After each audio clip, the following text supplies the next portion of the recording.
மக்கள் எனக்கு ஒரு விஷயம் புரியவே இல்லை. இப்ப முத்துக்குமரன் என்ன பிரச்சனை இல்ல, நான் கேக்குறேன் முத்துக்குமரன் இப்ப என்னதான் பிரச்சனை? அம்பாட்டுக்கு எல்லா டாஸ்க்கும் இறங்கி இறங்கி ஆடிட்டு இருக்கான். அம்பாட்டுக்கு எல்லா டாஸ்க்கும் இறங்கி ஆடுறான். வெளியே மக்களை யாரு பாக்குறதுன்னு கேட்க இல்ல கேக்குறேங்க. வெளியே மக்களை யாரு பாக்குறது? அவன் நெஞ்சு முடிச்சு உட்கார்ந்துருக்கான் ப்ரோ. என்னோட கமெண்ட் செக்ஷன்ல பாக்க பூரா பேர் என்ன போட்டிருக்கானு தெரியுமா ப்ரோ? எனக்கு நெஞ்சு வலியே வந்துட்டு ப்ரோ, எனக்கு கை கால்லாம் மறந்துட்டு ப்ரோ. ஏன் ப்ரோ இப்படி பண்றான்? அவனுக்கு தான் ஒரு 50 லட்சம் கிடைக்க போகுது ப்ரோ. ஏன் ப்ரோ இந்த 50,000க்கு போராடுறான்னு சொல்லிட்டு பயங்கரமா ஒரு மாதிரி மனதளவுல பாதிக்கப்பட்டு உட்கார்ந்துருக்காங்க. தயவுசெய்து இப்படி பண்ணாதீங்க முத்துக்குமரன், தயவுசெய்து இப்படி பண்ணாதீங்க. நீங்க பாட்டுக்கு டாஸ்க்ல இறங்கி போயிடுறீங்க. ஆனா வெளிய மக்களை வந்து என்னால ஃபேஸ் பண்ண முடியல. மக்கள் ஒரு மாதிரி பதட்டத்துல உட்கார்ந்திருக்காங்க. அந்த வகையில இந்த டாஸ்க பொறுத்தவரைக்கும் பிக் பாஸ் ஒரு ட்விஸ்ட் வச்சிருக்காரு. அது என்னன்னு உங்களுக்கே தெரியும்.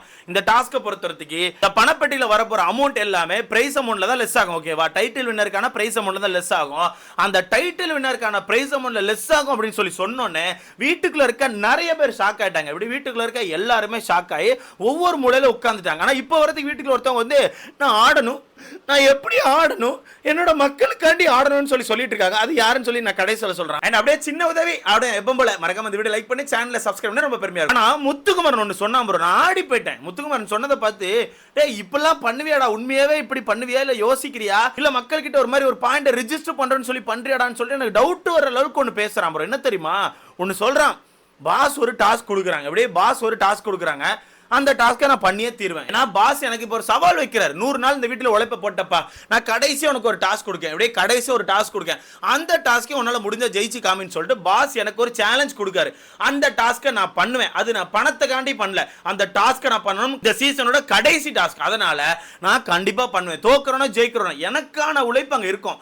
எனக்கான உழைப்பை நான் போட்டு தான் அந்த இடத்த விட்டு நான் போவேன்னு சொல்லிட்டு பயங்கரமா பேசுறான் ப்ரோ. அவனுக்கு இப்ப இந்த பணம் முக்கியம் இல்ல, அவனுக்கு அந்த டைட்டில் முக்கியம் இல்ல, அவனுக்கு எதுவுமே முக்கியம் இல்லையா. அவன் இந்த டாஸ்க் ஆடுனா, அந்த டாஸ்கை வின் பண்ணா முதல் பணப்பெட்டியை தொட்டது முத்துக்குமரன் பேர் வரும் இல்லையா. அந்த டாஸ்கை தோத்தா அந்த பணப்பெட்டிக்கான டாஸ்கை ஃபர்ஸ்ட் ட்ரை பண்ணது முத்துக்குமரன் சொல்லி ஒரு பேர் வரும். எனக்கு அந்த பேர் தான் முக்கியம். நான் மக்கள் மத்தியில போய் ரீச் ஆகணும், மத்தபடி எனக்கு எதுவுமே தேவையில்ல.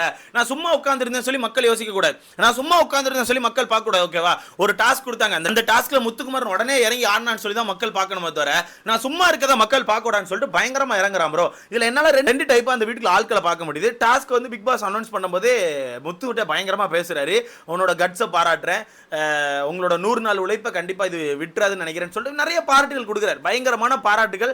அந்த பாராட்டை பார்க்கும் போதே முத்துக்குமரனுக்கு ஒரு பயங்கர பூஸ்ட் வந்திருக்கும். அந்த அளவுக்கு ஒரு பாராட்டுகள் கொடுக்காரு. அவன் அங்க ஓட ரெடி ஆனோனே வீட்டுக்குள்ள இருக்க முக்காவாசி பேர் அவனுக்காண்டி ப்ரே பண்ண ஆரம்பிச்சாங்க. அப்படியே முக்காவாசி பேர் அவனுக்காண்டி ப்ரே பண்ண ஆரம்பிச்சாங்க. ஒரு சில பேருக்கான மூஞ்சி மட்டும் சரியில்லாம இருந்துச்சு. என்ன யோசிச்சாங்களோ தெரியல, ஓரளவு அப்படியே கிளம்பி போயிருவான்னு சொல்லி யோசிச்சிருப்பாங்களோ என்னமோ தெரியல. ஒரு சில பேருக்கான மூஞ்சி மட்டும் செத்து போயிருந்துச்சு. இருந்தாலும் இந்த இடத்துல நான் ஒரு டவுட் கேட்கிறேன். ஆக்சுவலா இது எனக்கு ஒரு டவுட் தான், எனக்கு டவுட் வரத கண்டிப்பா உன்கிட்ட கேட்கலாம்னு சொல்லி தோணுது. எனக்கு அந்த டாஸ்க்ல முத்துக்குமரன் ஓடுனான்ல, அந்த ஓடின டிஸ்டன்ஸ் வந்து மொத்தமே 30 மீட்டர் மாதிரி ஃபீல் ஆகுது. எப்படி மொத்தமே 30 மீட்டர் மாதிரி ஃபீல் ஆகுது. அப் அண்ட் டவுன் மொத்தமே 30 மீட்டர் மாதிரி ஃபீல் ஆகுது. ஆனா நிறைய பேர் என்ன சொல்றாங்க, இல்ல ப்ரோ போறது 30 வரது 30 சொல்றாங்க. நான் கூட சொல்லியிருந்தேன், நான் கூட பல வீடியோல சொல்லியிருந்தேன், 2 வீடியோல ஆக்சுவலி இதை மென்ஷன் பண்ணியிருந்தேன், போவ 30 வர 30ன்னு. ஆனா இப்ப லைவ்ல கவனிக்கும் போது அந்த டிஸ்டன்ஸ் வந்து எனக்கு கொஞ்சம் டிஃபரெண்டா ஃபீல் ஆகுது. அதனால உங்ககிட்ட கேட்கிறேன், கண்டிப்பா அத்லெட்ஸ் நிறைய பேர் இருப்பீங்க. ஏன்னா நான் போன வீடியோல கேட்டிருந்தேன், அத்லெட்ஸ் நிறைய பேர் இருக்கும்போது 60 மீட்டர் 15 செகண்ட்ல கடந்துடலாமா ப்ரோ, அது ஈஸியா டஃபா ப்ரோன்னு சொல்லி கேட்டிருந்தேன். நிறைய பேர் எனக்கு இன்ஸ்டால் டெக்ஸ்ட் பண்ணிருந்தீங்க. சேம் அதே மாதிரி உங்ககிட்ட ஒரு क्वेश्चन கேக்குறேன். இப்ப லைவ் நீங்க நிறைய பேர் பார்த்திருப்பீங்க.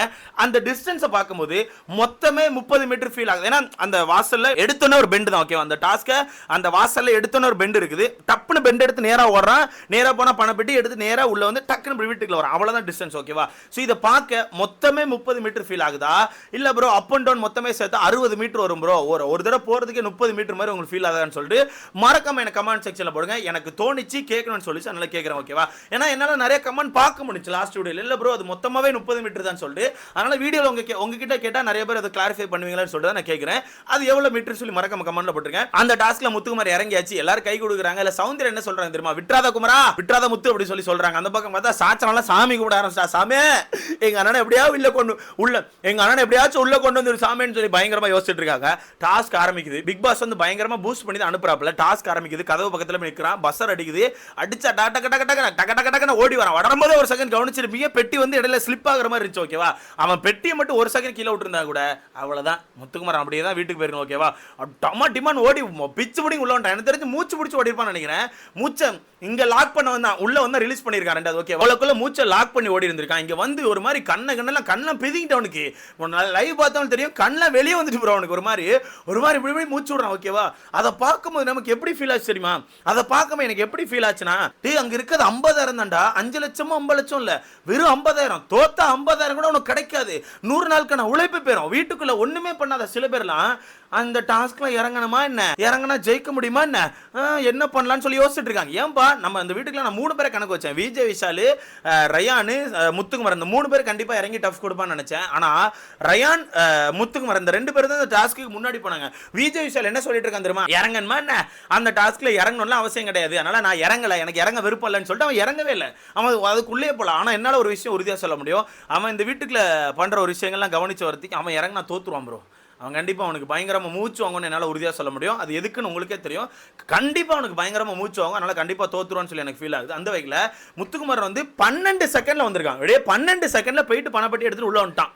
வேற லெவல், சத்தியமாக சொல்கிறேன், வேற லெவலுங்க. இந்த எனக்கு எப்படின்னா, பணம்லாம் ரெண்டாவது வச்சிருங்களா, பணத்தெல்லாம் ரெண்டாவது வச்சிருங்க. ஒரு கட்ஸ் இருக்கு தெரியுமா, அந்த டாஸ்க் அப்போ தான் ஸ்டார்ட் ஆகுது. யாருமே ட்ரை பண்ணல.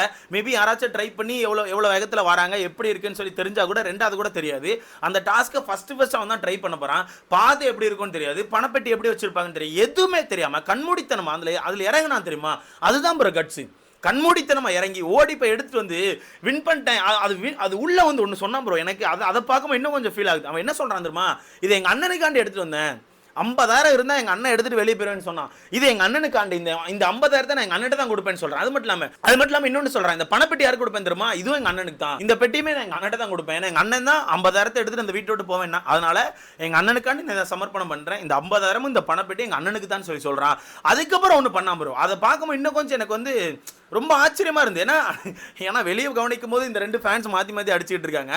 உள்ள அந்த பணப்பெட்டி யார்கிட்ட கொடுக்கான் தெரியுமா, சௌந்தர்யிட்ட கொடுக்கான். சௌந்தர்யா கையில் அந்த பணப்பெட்டி வச்சுட்டு, எனக்கு இந்த வீட்டில் ராசியான ஆள் சௌந்தர்யா தான் அப்படின்னு சொல்லிட்டு சௌந்தர்யா கையில் கொடுக்குறான். யோசிச்சு பாருங்க, அவன் எவ்வளோக்குள்ள சௌந்தர்யாவை பார்க்குறான்.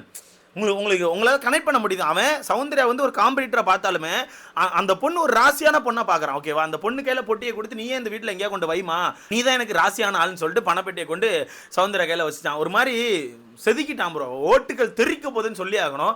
மக்களே ஒரு மாதிரி செதறி இருப்பாங்க, என்னடா இவன் இப்படி பண்றான்னு சொல்லி கண்டிப்பா செதறி இருப்பாங்க. இதை சொல்லி செஞ்சு முடிச்சாச்சா. இதுக்கப்புறம் பார்த்தீங்கன்னா பிக் பாஸ் நல்ல ஒரு பாராட்டுகள் கொடுத்தாரு. வீட்டுக்குள்ள பார்த்தீங்கன்னா ஜாக்லின் உட்கார்ந்து ஒரு விஷயத்தை பண்ணிட்டு இருக்காங்க. நான் ஓடணும் மச்சான், நான் உழைக்கணும் மச்சான், நான் என்னோட மக்களுக்காண்டி காட்டணும் மச்சான், இந்த டாஸ்க்ல நான் சும்மா இருக்க மாட்டேன் மச்சான், என்னோட உழைப்பை நான் போடணும் மச்சான்னு சொல்லிட்டு இருக்காங்க. இந்த கண்டென்ட் எல்லாம் முத்துக்குமரன் கொடுத்த கண்டென்ட். ஏன்னா முத்துக்குமரன் சொல்லிட்டு இருந்தான், இந்த உழைப்பை வந்து நான் மக்களுக்காண்டி போடுறேன். மக்கள் இந்த டாஸ்க் எட்டி பார்க்கும்போது முத்துக்குமரன் சும்மா இருந்தா நினைக்க கூடாது, மக்கள் எனக்கு ஓட்டுகள் போட்டு இவ்வளவு நாள் கொண்டு வந்திருக்காங்க, அதனால நான் மக்களுக்காண்டி இந்த கேம் ஆடுறேன்னு சொல்லிட்டு மக்களுக்காண்டி இறங்கி வந்து அண்ணா சேம் அதே டயலாக வீட்டுக்குள்ள ஜாக்லின் போட்டுட்டு இருக்காங்க. நானும் ஆடணும்னு சொல்லிட்டு மேபி உங்களுக்கு ஆசைகள் பயங்கரமா இருக்குன்னு நினைக்கிறேன். என்ன பொறுத்தவரைக்கு அது உங்களுக்கு எப்படி சொல்லன்னு தெரியல. நான் விஷால சொன்ன மாதிரி தான் ஜாக்லினே சொல்லுவேன். ஜாக்லினுக்கு ரொம்ப கஷ்டமான டாஸ்க் இது. அது மற்றபடி பவித்ரா சௌந்தர்யா கூட நான் தள்ளி வச்சிருவேன்.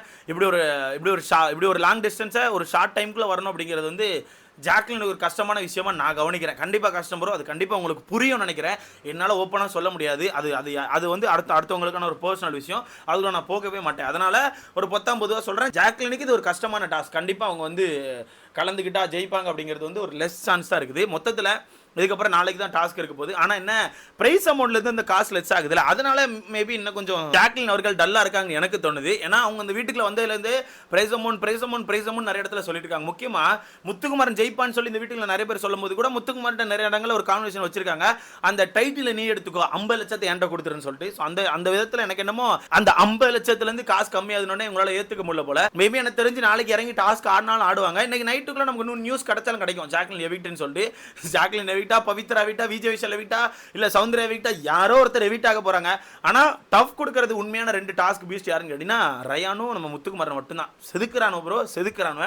அண்ட் இந்த டவுட்டை மட்டும் எனக்கு கிளாரிஃபை பண்ணினா நல்லா இருக்கும். மொத்தமே 30 மீட்டரா இல்ல அப் அண்ட் டவுன் 30 மீட்டரான்னு சொல்லி கிளாரிஃபை பண்ணுங்க. ஏன்னு கேட்டீங்கன்னா அப் அண்ட் டவுன் 60 மீட்டரா இருந்துச்சுன்னா கண்டிப்பா பிக் பாஸ் அந்த சைடில் 60 மீட்டர்னு சொல்லி மென்ஷன் பண்ணியிருப்பாரு. அங்க மென்ஷன் பண்ணியிருக்கிறது 30 மீட்டர் தான் மென்ஷன் பண்ணியிருக்காங்க. ஸோ அந்த வகையில் எனக்கு என்னமோ அப்படி ஃபீல் ஆகுது, அதனால தான் உங்கள்கிட்ட கேட்டேன். ஸோ உங்களுக்கான கருத்தை மறக்காம கமெண்ட்ல போடுங்க. அடுத்த பார்க்கலாம்.